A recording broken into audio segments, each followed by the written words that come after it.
Hi, I'm Oliver from the London Clinic of Nutrition. I'm just doing a Facebook Live for our email subscribers and social media fans. We did send an email out about any questions you might have or you wanted to pose, and we have actually been inundated with questions that people have asked. We've had over, I think, maybe say 100 questions, and the length of this is probably going to be about say half an hour at max. We probably will end up doing this again next week to cover more of your actual questions. So to get sort of moving, we've taken the most common questions that people have asked, and the first one of those is what am I doing, I'm guessing, to relieve stress during COVID-19? And people are asking, do I have any tips?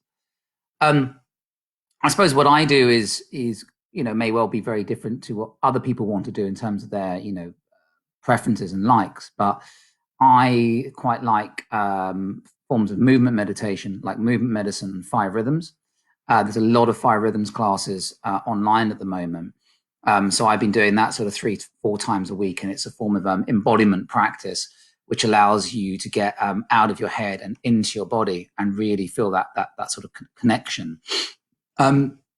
Also, to relieve stress, I've been a long-term meditator. I've been so for 20 years. So I meditate every day, continue my meditation practice. I go for walks in nature when we've had this good weather recently. What else do I do? I've been doing a bit of yoga. Doing gratitude work, which I've been doing for a number of years. Yeah, that probably sums up. Oh, and also not watching the news or reading the newspapers. That's watching the news is definitely not a good way to improve your stress levels. Hi, Harry. Hi, Nishta. Hi, Zara. Another question we had, what is the upper limit dose of vitamin D that an adult can take if indoors most of the time? Should we be taking vitamin D during lockdown? Can we get it from certain foods instead? Really good question. So there was a paper that got published, which I can share on Facebook once this is over, only very recently, actually correlating with the incidence of COVID-19 with the level of vitamin D status of individuals. So yes, vitamin D is incredibly important. If you have an active coronavirus infection, I would be taking doses of, say, 20,000 IUs a day. For prevention, I would be using doses, say, 10,000 IUs a day. I personally find that if I don't take more than, say, 7,000 to 8,000 IUs a day of vitamin D generally, I don't get my vitamin D levels above 100. And I really want to be close to the 150 mark. So I know that I have that issue because I have a couple of gene mutations in the vitamin D receptor genes, which quite many people do have those, and that may well be a contributory factor. And again, most people are deficient in vitamin D, whether they live in a warm climate or not, especially even people living in, say, Qatar or the Middle East or California, because most people cover up and, they tend to use sunscreen as well. And sunscreen tends to block vitamin D when they're being exposed to the sunshine. Next question someone has asked, a few people have asked, is around gut health tests and what kind of information can they show? How helpful are they? Are they legitimate? Yeah, great question. Obviously, there's a number of gut tests out there. And hi, Maria. I think that the most common ones that people tend to use are stool tests. There are a number of stool tests available out there, and more seem to be coming available all the time. You've got more traditional stool tests, which are culture-based, as in culturing critters and bugs in the lab. You now have these more modern tests that are genetic-based or DNA PCR type tests. The question is, are they legitimate? I mean, that's a whole different discussion. But yes, a lot of the labs are obviously accredited and affiliated labs that do have the various certifications that are required for them to operate, such as, like in America, some of the labs are American, they have to be clear certified, so they will have those certifications. In terms of how useful they are, again, I mean, we could do a whole Facebook Live on that subject in of itself. But what I would say, just from my own personal viewpoint, is that I find the functional gut, what I call functional gut markers, more useful than the actual bugs per se. And that's things like secretory IgA, calprotectin, like the inflammatory markers, and the digestive markers that I find more useful for a patient. When you're doing a stool test, obviously, especially with a DNA PCR based stool test, you're looking at a snapshot of one stool sample, that particular point in time. So whether there's certain critters in the stool or not, a lot of the time it's going to be luck of the draw whether you pick those up or not. I think that also you've got to consider things like parasites may not well be in the gut. So if you look at Dr. Simon Yu's work, who's considered one of the leading parasitologists in the world, he says that he much prefers to treat patients empirically, specifically for parasites, because often it don't appear in the stool. You can have parasites in the brain, in the blood, and it's not going to appear. So he'll treat patients based on symptoms, and then often they'll yield very good results. So what type of food should we avoid if we have IBS was a question that a few people have asked. Again, that really depends on the person and the circumstances, because some cases of IBS can be SIBO, which is small intestinal bacterial overgrowth, and some people do reasonably well on, say, a low FODMAP diet. Also, people can do well on, say, grain-free approaches or a specific carbohydrate approach. The one thing to bear in mind, I think, much more important personally with regards to IBS than foods per se, is actually modulating the stress response. Because it's very rare that I've seen a patient with IBS type symptoms who didn't really have a stress trigger or wasn't managing their stress levels in the right way. And they often found their IBS was worse when there was a stressful period. So that for me is often key. And the gut and the brain are linked via the central nervous system. So your thoughts will affect the environment in the gut. And actually it works bidirectionally. So actually what's going on in your gut will actually affect what's going on in your brain, your thought processes. So using some of the techniques I mentioned earlier could be used. And, people may find, even like things like stored trauma can leave people with long-term IBS. And in terms of the way body stores trauma, I would look at people look at maybe the works of people like the chap who wrote the book, The Body Keeps Its Score, or Peter Levine's work, or Dr. Stephen Porges, are probably the leading people around the body storing trauma, and then it's affecting the various systems of the body. Next up, we have how do you know if you have too high or too low stomach acid? So in the UK, the best options we have for looking at knowing whether we've got stomach acid that's too low, which tends to be the most predominant rather than too high, contrary to what your physician may normally say to you, is a very sort of old test which you can use using baking soda, which is where you put half a teaspoon of baking soda and 100 ml or so of water, having fasted from the night before, and wait till you see any 5 minutes or so and see if you have any burping or any gas. Because what you're doing effectively is putting a supposedly alkaline substance into an alkaline substance in a supposedly acidic environment. And if you do have reasonable levels of stomach acid, it should produce carbon dioxide, hence the gas and the burping. So that would suggest, if you do have that response within, say, 5 minutes, that you've got decent levels of stomach acid. But if you don't, then the chances are you have quite low levels of stomach acid. There is a test that we used to have access to, which has just come back available, called the gastro test, which is a much better way of measuring stomach acid levels, which we can actually do in clinic and is relatively inexpensive, maybe about £50. And we hopefully, once the clinic reopens again, say when the lockdown finishes, we will be able to offer that test to patients going forward. So that's going to be quite useful. Next question is, if you have pain around the gallbladder area, all tests confirm no stones. However, I'm in agony every day, this person says, and feels nauseous constantly. Pain going around back into the shoulder, also into hip, right side. I've tried everything. Okay, so I quite like the old saying, and if it walks like a duck and it quacks like a duck, it must be a duck.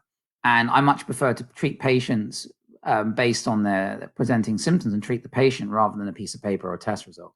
And this particular person who's asked this question has enough of the evidence, even based on that small email that I just read out, for me to say there is a gallbladder issue. So you need to be treating that with a number of ways. A, with the correct herbal medicine. And I normally have 2 blends of herbs I use for patients with gallbladder problems. Can't fit all the herbs I like to use in one blend, so I tend to put it into 2 blends. I would use castor oil packs on the gallbladder region, often even overnight. I would do a gallbladder flush, and you can find details of how to do those online with olive oil and Epsom salts. And you can also use nutraceuticals, such as things like taurine and other nutrients to improve bowel flow as well. So I'd probably use that approach. Some people also include coffee enemas within the routine as well, either before and after. And that tends to, I find, work very, very well. Also, fasting is really important if you've got acute gallbladder problems. The only food you should be eating on when you have gallbladder symptoms really would be effective, like the gallbladder salad, which is grated carrot, grated beetroot, lemon juice, apple cider vinegar, and flaxseed. Again, alongside, you could do some carrot and beetroot juicing. And then if you've got acute gallbladder pain, the best thing you can do for that is get flax seeds and then boil them up in water, and it produces a gelatinous type substance, which is really good for gallbladder colic and pain. Next question is, how can ozone therapy be useful? Is it useful for someone who's housebound with chronic fatigue or ME?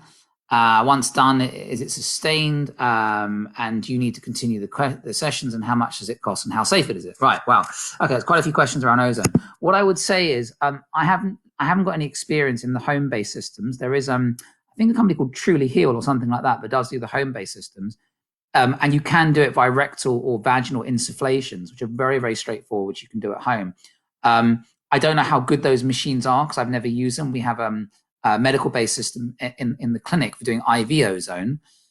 IV ozone can be very, very good for pathogens, as can rectal or vaginal insufflations, even if they are done at home, and can be very good for getting rid of pathogens and toxins. And a lot of ME, chronic fatigue, is pathogen and toxin driven. So yeah, if you are housebound and those home-based systems are relatively inexpensive, I would say, yeah, I think that's a really, really good idea. And getting one of those home-based systems for treatment. They are pretty cost effective. And it is safe, yes. Next question was, someone has psoriasis and has cut out gluten and dairy and refined sugars for 4 weeks with no benefits to date. Should they give it more time? Obviously, dietary approaches to things like psoriasis can be really good.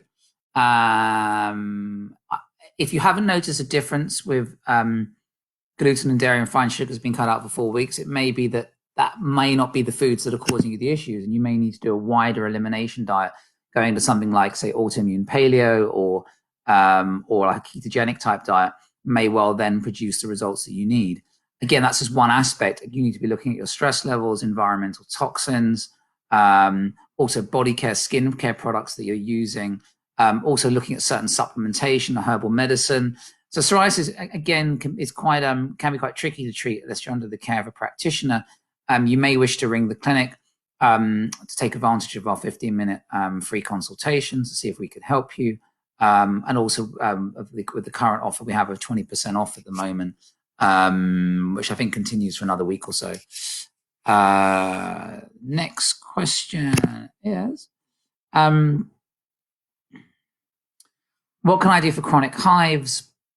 Person is on antihistamines every day now. Again, I rarely see people with hives, just with hives on its own.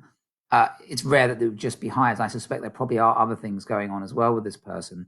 I'm not really, as a practice and working in functional medicine, we don't really, sort of treat, say, well, you may go conventionally and treat hives with an antihistamine, but that doesn't really treat the cause of the hives. It just masks the symptoms. And, it may well be a histamine response. We could then become effectively allopathic nutritionists and then treat, say, the hives with quercetin.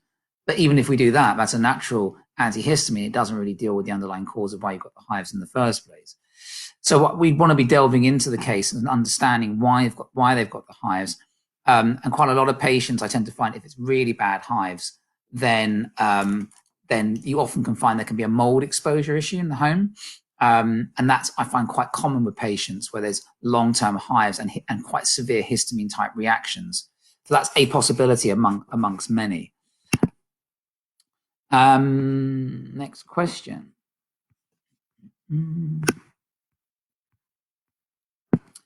What are the best foods and diet for slow releasing energy to avoid peaks and to avoid crashes? Yeah, another great question. Again, the food diets that are sort of got quite high in fat that balance blood sugars quite well. So diets that are either high in protein or high in fat can be very, very useful, especially a ketogenic type approach where people are actually using ketones as fuel rather than using glucose. Again, if people are on that sort of roller coaster with blood sugars, they're going to get a lot of these peaks and troughs. And actually, once you move over to, say, more of a ketogenic type diet, or even like a paleo type approach, people tend to find they only tend to eat maybe one or even or two large meals because they just don't really get those hunger pangs. From a coffee perspective, a lot of people may have think that coffee may not be so good for health, but again, quite a lot of the bulletproof approach is having, say, a strong coffee in the morning and people adding in, say, MCT oil, or butter, or coconut oil. And that's just a way to sort of stave off hunger pangs.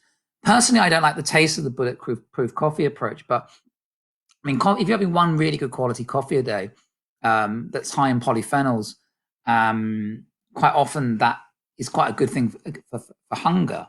And again, some people may not get on well with coffee at all in terms of anxiety and things like that.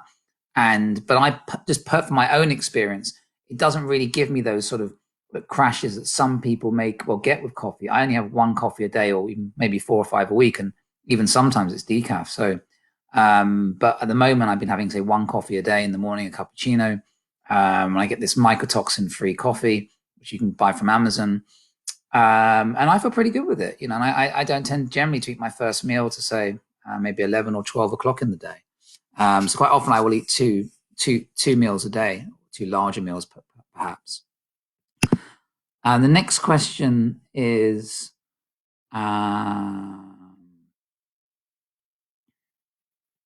suggestions to fall asleep and to stay asleep. And this particular person has nighttime awakenings between 2 and 3 a.m. Well, getting into a good sleep hygiene and into a good sleep routine is really important. Having a set routine that you have in the evening. Getting into that routine, maybe of having doing some stretching for 10 minutes or some yoga. You may find that doing things like yoga nidra before bed or ASMR, which you can get recordings of on YouTube, may be very, very useful for you. Maybe part of that ritual could be some nights having a bath with essential oils, Epsom salts may well help you. Even doing, some guided relaxation similar to yoga nidra can be another option. If you're waking up between 2 and 3 a.m. in the night, again, in Chinese medicine, they tend to separate the body's systems into like a clock where certain organs are doing more work at certain periods of the day. So between 2 and 3 a.m. is a period where the liver is doing most of its work. So it may well be that if you're waking up at that particular time, you may wish to consider some liver support. And there's lots of sort of broad spectrum supplements you can buy on websites like Amrita or Natural Dispensary for the liver. And there's lots of herbal medicines that you can use, things like artichoke and dandelion and burdock and cleavers. Again, nutrients for the liver and for the lymphatics and for blood cleansing herbs. So next question.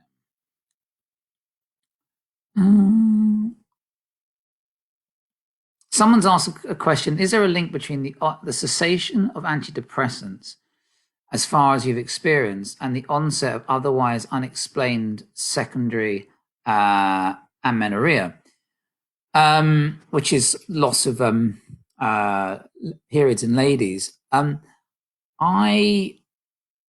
the top of my head, I can't remember a case with that, but antidepressants have far-reaching effects on physiology, so it wouldn't surprise me. Think off the bat, I can't think of the mechanism at this particular moment. It probably will occur to me afterwards, and if it does occur, obviously I'll put it in the comment section of this Facebook Live. But thinking just quickly, I can't think at the moment. So it may well be linked, but I can't think quite what the mechanism might be off the top of my head.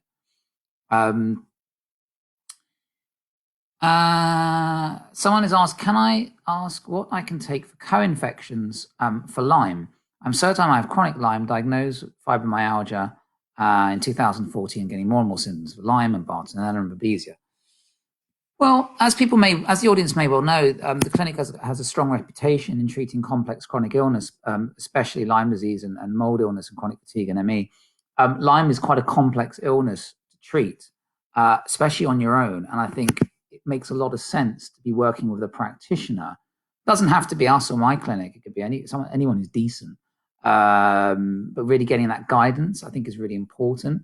So there's if you said, what can I take for co-infections from Lyme? I could probably list you 100 things you could take. But whether that would be effective in your particular circumstances, I don't know. And often I like to tell people that have done in previous videos about the awesome foursome, which is my experience of treating patients being the 4 common causes of complex illness have been: number 1, trauma; 2, dental work; 3, toxins; and 4, infections. And if you're not dealing with 1 and 2, then treating, say, with lots of supplements may well not get you that far until you've actually dealt with historic trauma and that's stored in the body and you haven't actually dealt with. So I would urge whoever asks that question to get in touch with either us, have a 15-minute consult, or get in touch with another clinic in other parts of Europe that have strong successes and reputations of treating Lyme. There are some well-respected clinics in Germany that I'm aware of as well. So next question was, does glutathione redistribute mercury and worsen mycotoxin symptoms? Would I need to take glutathione in preparation for mycotoxins tests, or could I replace it with something else? Also, would regular GPs take mycotoxin results seriously if they came back positive? Again, great question.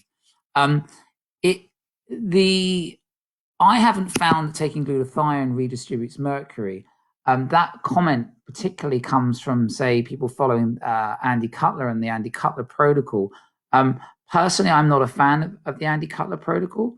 I'm not a fan generally of any protocol or any extreme approaches which say it's my way or the highway. If I ever see that written from anyone and say that nothing else works and only their approach works, it tends to set alarm bells off for me, and I'd rather just run a mile.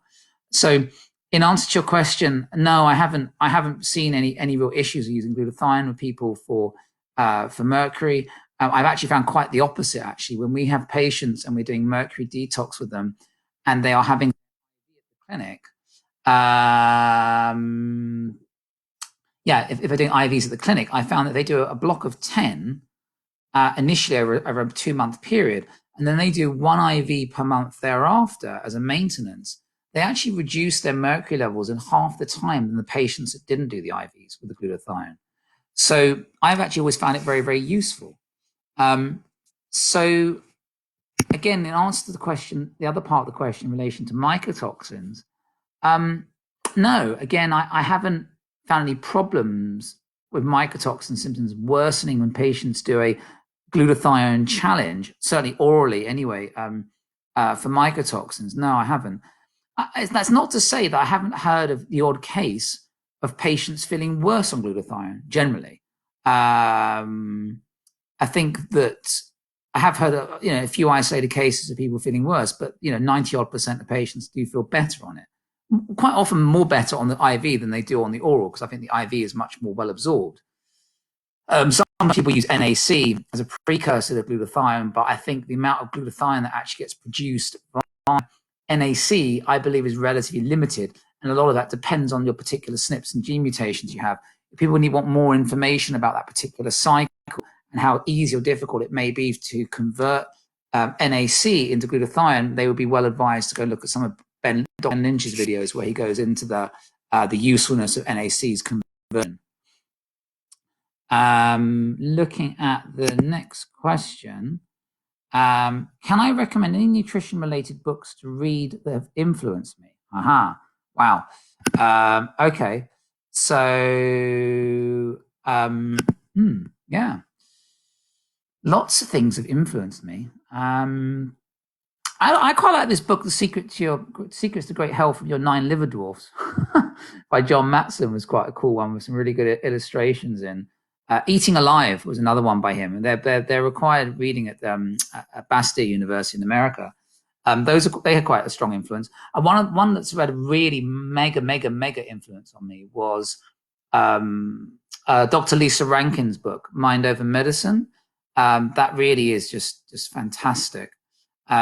Another book that just absolutely blew my mind, which I read a year or two ago, probably in the top 3 books I've ever read on nutrition and wellness, was An Epidemic of Absence, which follows on from Missing Microbes, and a lot of it talks about the microbiome and things like that, and also the use of helminth therapy. Any other books I can think of? I do read an awful lot of books around trauma and sort of spirituality, and I do find a lot of those books on trauma really influence my practice, given the fact that I feel on the awesome foursome that trauma is, I find the biggest common cause of complex illness, and getting patients to deal with that trauma in some way, shape, or form. So that's where a lot of my reading, certainly these days, goes. But I do read, far and wide. Yeah, so I think that probably answers all the questions. Well, not the questions we've got time for this week, but we will attend to any questions that people have in the weeks that come after this. So thank you very much for listening.